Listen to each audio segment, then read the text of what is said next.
Welcome you to another fine episode of GTA Autos. Now, in the last episode, I was giving out tips about owning a classic car, but surprisingly, it did not record. So right now, it's being uploaded, and as soon as it gets finished uploading, I'm gonna delete it, and then I'm gonna redo it, and hopefully, it records my voice. So, right now it's in the evening and we're in Rockford Hills, one of the most prestigious neighborhoods around Los Santos. And I think it's time to bring my creme de la creme, my baby, my ultimate car that I cherished for all these years, which is for like 2 or 3 years.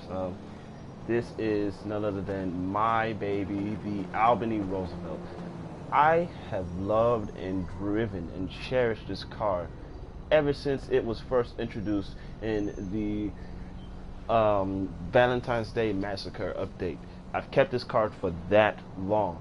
It's such a beautiful ride. It's just such a wonderful car. And at one point, it was actually the rarest car in the game due to the fact that people got rid of it because they dubbed it was too slow.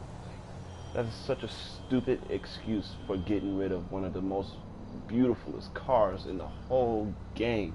This car is so gorgeous that no car should ever be compared to this car. It's based off a 1929 Cadillac, of course being owned by Al Capone.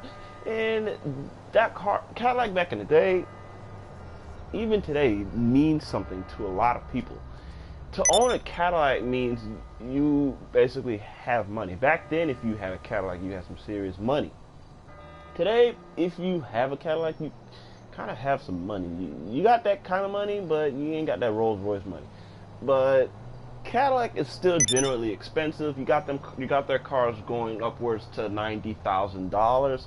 So they're still very expensive, and I am generally liking the newer Cadillacs and their style. I just hate how they're not lasting very long, but hopefully what General Motors is doing really pays off in the future for Cadillac. So basically, this car is huge.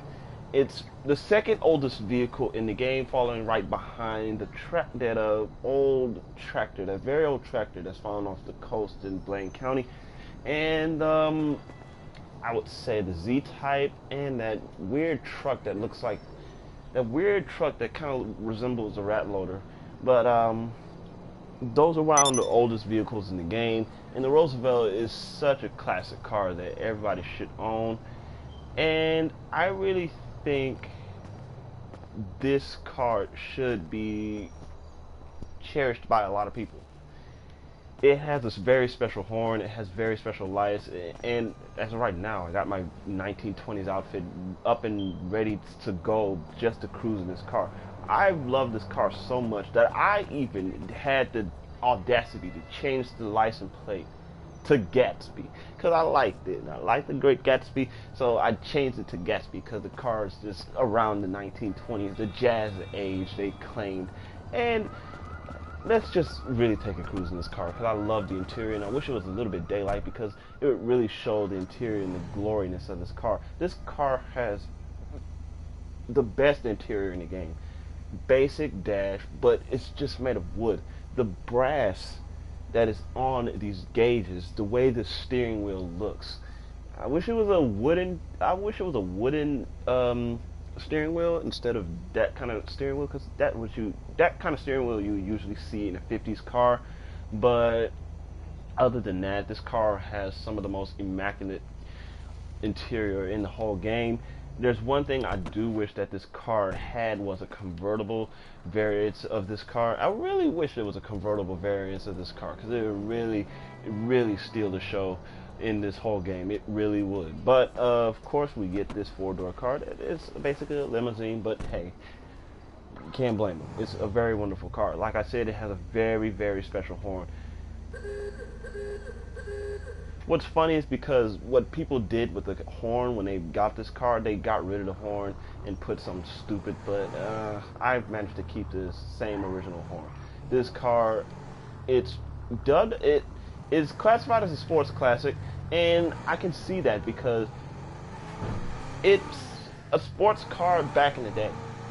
And people are probably right now asking, why is this a sports car? How is this a sports car in any way necessary? It's got 4 doors. It's got all this necessary stuff to it. But you got to realize, this is 1929. To have a car to go above 100 and let me restart that. To have a car to go above 50 miles an hour literally means that this car was made for performance. There were a handful of car companies that made cars, but they were just very expensive. They were super expensive. That had these performance options like superchargers and special intake valves and everything that just made the car went from 0 to 60 in less than 8 seconds. To have an average Ford back in the 1920s went from 0 to 60 in way above the 8-second mark. Matter of fact, it can barely reach 60. So to have a car to go above 60 miles an hour is very, very interesting. This car, the Cadillac back in 1929 was advertised to go to a top speed of 110 miles an hour. That was pretty quick back in the day, but there was also a car company called Duesenberg and Auburn that really stole the show back in the 1920s by putting superchargers on these cars and making the performance really go sky high for these cars. They had V12s, they were very special, they were aerodynamics, they just had so much style and luxury that really made these cars very collectible in today's standards. These cars are so sought after, to the point where people are making replicas of these cars. There are more replica Auburns than real Auburns. There are more replica Duesenbergs than real Duesenbergs. And it's the fact that they're just so beautiful, they're so cool looking. If you watch The Great Gatsby, the new one with Leonardo DiCaprio, that yellow car was a Duesenberg, and it was pretty fast in that movie. It had a supercharger. People, if you don't know what a supercharger is, it's basically something that increases the fuel air mixture and basically forces it down into the engine, giving it more explosion to the spark plug, giving it more power. That's basically what a supercharger does. So if you don't know what a supercharger is, that's a supercharger. And there's 2 variants of this car. Of course, the new one being the Valor, which has more customizations to it. It's not very faster than the original one. This is the original one, but it's a much nicer look to it. So there's one thing I did forget to show you guys, and that was the high beams that this thing has. It has very special high beams on this car that I forgot to show.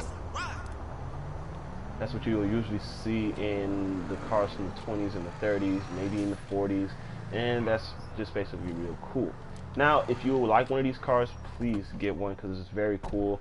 Have one stored in your garage. Don't basically customize it to where it's looking all stupid. It's a nice little car to be cruising around Los Santos in. There's one thing I will have to say that's a downfall, and that is that you have a lot of assholes on this game that would like to blow this car up. Now, I'm just saying that because I have this car and I like to take it out for a spin around Los Santos when I'm in a public session, and every time I have people following me when I'm driving this car. When I'm in another car, people rarely will follow me because I have a very high rank on this game. But if I'm driving a car like this that's just sticking out like a sore thumb, it's basically going to attract a lot of attention. And there's lots of cases where I've gotten completely pissed off when people following me and eventually killing me and blowing the car up just to have their kicks and giggles. So that's one downside of owning this car. Other than that, this car is just so pretty. It's so beautiful. Don't race in it. It's a cruiser. Don't do nothing stupid with it because it just looks beautiful just the way it is. Of course, I have these lowrider tires on it because I just thought it would look cool. So don't look at me. Don't say anything stupid. So I don't know what car we're going to do next. All I got to say is hopefully it will be a car that is almost as good as this one. And I can tell it's probably going to be another classic. I don't know what car I'm going to do. I just do lots of random cars. But in that short time notice, I'm What a Doozy 1929 here, signing off with the gorgeous Albany Roosevelt. I'll see you guys in the next episode.